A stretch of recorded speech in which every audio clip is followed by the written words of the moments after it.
150 വർഷങ്ങൾക്ക് മുമ്പാ. അന്ന് ഇവിടെ മൂപ്പ് ഭരിച്ചിരുന്ന പ്രതാപശാലിയായ ഒരു കാർന്നോരുണ്ടായിരുന്നു.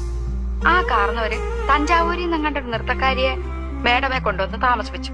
നാഗവല്ലി എന്നായിരുന്നു ആ തമിഴത്തിയുടെ പേര്. തമിഴത്തി വേറൊരാളുമായിട്ട് സ്നേഹത്തിലായിരുന്നു, രാമനാഥന്റെ പേരുള്ള ഒരു നൃത്തക്കാരനുമായിട്ട്. എന്തിനു പറയുന്നു, കാർന്നോര് എങ്ങനെയോ ഈ രഹസ്യങ്ങളൊക്കെ അറിഞ്ഞു. അന്ന് അർദ്ധരാത്രി നാഗവല്ലിയെ കാർന്നോരെ നമ്മുടെ തെക്കിനും കിട്ട് വെട്ടിക്കൊണ്ടു.